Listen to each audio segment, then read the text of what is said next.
శ్రీమాత్రే నమః.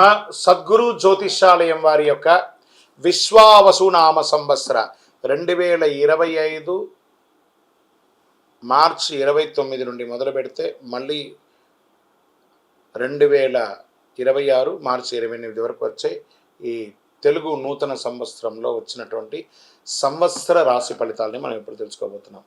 ప్రతి ఒక్కరికి ఏముంటుందంటే, గురుగారు నాకు ఎలా ఉండబోతుంది ఈ సంవత్సరం, నాకు ఆరోగ్యం ఎలా ఉంటుంది, నాకు ఐశ్వర్యం ఎలా ఉంటుంది, నా వ్యాపారం ఎలా ఉంటుంది, నాకు ఉద్యోగం ఎలా ఉంటుంది, నాకు అసలు ఉద్యోగం వస్తుందా రాదా, నాకు వివాహం అవుతుందా అవదా, నాకు సంతానం కలుగుతుందా కలగదా, నా వ్యాపారం అభివృద్ధి అవుతుంది, నేను విదేశాలకి వెళ్తానా వెళ్ళనా, ఎన్నో ప్రశ్నలతో కూడినటువంటి ఆ ప్రశ్నలకు సమాధానమే ఈ గోచార గ్రహస్థితి.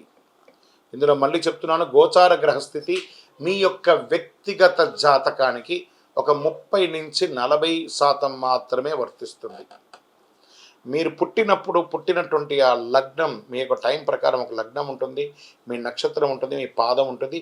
దాని ప్రకారంగానే సంపూర్ణ జాతకాన్ని తెలుసుకోవడం కుదురుతుంది. నేను చెప్పే ఈ గోచార ఫలితాన్ని కొంతవరకు తీసుకోండి. తర్వాత మీ యొక్క వ్యక్తిగత జాతకాన్ని మీ పరిసర ప్రాంతాల్లో ఉన్నటువంటి గురువులను సంప్రదించండి. గురుగారు, నాకు ఈ సంవత్సరం ఎలా ఉంది, నాకు జాతకం చెప్పండి అని వారి దగ్గర అవసరమైతేనే తెలుసుకోండి. మళ్ళీ చెప్తున్నాను, ప్రతి దాంట్లోనూ ప్రతి ఎపిసోడ్లోనూ నేను చెప్తూ ఉంటాను, జాతకం పడుతున్న వర్షానికి ఒక గొడుగు మాత్రమే, కానీ జాతకం జీవితం కాదు. మీరు మిమ్మల్ని నమ్మండి, మీ ఇష్టదైవాన్ని నమ్మండి, మీ కులదైవాన్ని నమ్మండి, మీ జీవితం బాగా ఉంటుంది. మరి లేదు గురుగారు, మేము మీ దగ్గర తెలుసుకోవాలనుకుంటున్నామని చాలామందికి ఉంటుంది కదా. మా దగ్గర తెలుసుకోవాలనుకుంటే కింద కనబడుతున్న మా నెంబర్కి మీ పేరు, date of birth, time of birth, place of birth WhatsApp చేయండి, కాల్ చేయకండి. అది చూసిన తర్వాత మా అడ్మిన్స్ మీకు రిప్లై ఇస్తారు. విజయోస్తు. ముందుగా మొట్టమొదటిది మేషరాశి. అశ్విని నక్షత్రం, భరణి నక్షత్రం, కృత్తిక మొదటి పాదానికి సంబంధించిన మీరు మేషరాశి వారిగా పరిగణించబడుతున్నారు. ఈ సంవత్సరం మీకు శుభాశుభ ఫలితాలు ఎలా ఉన్నాయంటే, ఈ సంవత్సర ప్రారంభం మరియు కార్తీక మార్గశిరముల యందు ఏకాదశ శని ఒకటచే సర్వము అనుకూలంగా ఉంటుంది. కానీ చైత్ర బహుళం నుండి మిగిలిన సమయంలో ద్వాదశ శని, ఏళ్నాటి శని ప్రారంభం కావున జాగ్రత్త అవసరము. ఆరోగ్య లోపములు, బంధువైర్యములు, గృహ విచ్ఛిద్రములు అయ్యే అవకాశాలు ఉన్నాయి. వృధా వ్యయములు కలుగుతుంది. వ్యవసాయంలో చిన్న చిన్న నష్టాలు కలిగే అవకాశాలు ఉన్నాయి. మానసిక అశాంతి ఎక్కువగా ఉంటుంది.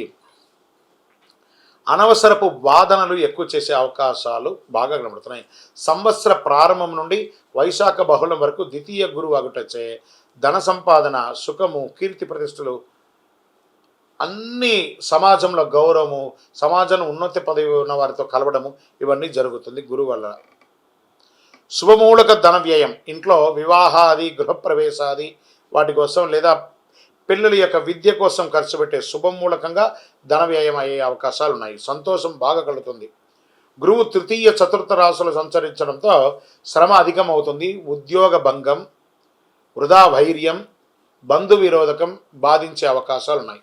వైశాఖ బహుళం వరకు షష్ఠకేతువు అటుపిమ్మట ఏకాదశ రాహువు అయినందువల్ల అద్భుతంగా ఉంటుందని కూడా చెప్పచ్చు. లాభం, జయం ప్రోత్సాహకరంగా ఉంటుంది. గౌరవ మర్యాదలు, సన్మానాలు, సత్కారాలు వచ్చే అవకాశాలు ఉన్నాయి. పుత్రమూలకంగా ఇబ్బంది ఉన్నా అది కూడా కొలికొస్తుంది. చైత్ర వైశాఖమునందు, కార్తీక మాస మార్గశిరమునందు కుజానుకూలత లేనందున కొంత జాగ్రత్తగా ఉండాలని చెప్పడం జరుగుతుంది. దీంట్లో ఓవరాల్గా సర్వీస్ సెక్టార్లో ఉన్నవాళ్ళు, డాక్టర్స్, అడ్వకేట్స్ లేదా ఇంజనీర్స్, ఈ యొక్క డిఫెన్స్, పోలీస్, ఇలాంటి రంగంలో ప్రభుత్వ సర్వీస్ సెక్టర్ వాళ్ళకి బాగా ప్రెషర్ వస్తుంది. ఉద్యోగరీత్యా కాస్త జాగ్రత్త పడండి. వ్యాపారస్తులు కొత్త వ్యాపారాలు ఏది ప్రారంభించకండి, ఉన్న వ్యాపారాన్ని అలా అభివృద్ధి చేసుకుంటూ వెళ్ళండి. విద్యార్థులు చాలా కష్టపడి చదవాల్సిన ఒక సమయం అని కూడా చెప్పచ్చు. స్త్రీలకు కూడా మిశ్రమమైనటువంటి ఫలితాన్ని ఇవ్వడం జరుగుతుంది. వాహనం నడిపేటప్పుడు జాగ్రత్తగా ఉండండి. ఆరోగ్యం పట్ల చాలా శ్రద్ధ వహించాలి, ఎందుకంటే 7:30 శని మొదలవుతుంది కాబట్టి దీని యొక్క ప్రభావితం. మరియు నక్షత్ర పరంగా ఎలా ఉంది అని కూడా తీసుకుంటే, అశ్విని నక్షత్రం, మేషరాశిలో ఉన్నవారు అశ్విని నక్షత్రంలో వారికి సంవత్సర ప్రారంభం నుండి వైశాఖ భాద్రపద బహుళం నుండి మాఘ పూర్వభద్రం వరకు నైదన తారయందు శని సంవత్సరారంభం నుండి కార్తీక బహుళం వరకు నైదన తారయందు రాహు సంచరం వల్ల శ్రావణం నుండి సంవత్సరం వరకు కేతు వధ కలుగుతుంది, జాగ్రత్తగా ఉండాలి. మరి భరణి నక్షత్రం వారికి వైశాఖ బహుళం నుండి భాద్రపద బహుళం వరకు, తిరిగి మాఘ బహుళం నుండి సంవత్సరం వరకు నైదన తారయందు శని ఆషాఢ బహుళం నుండి సంవత్సరాంతం వరకు జన్మతారయందు కేతు సంచరిస్తున్నారు.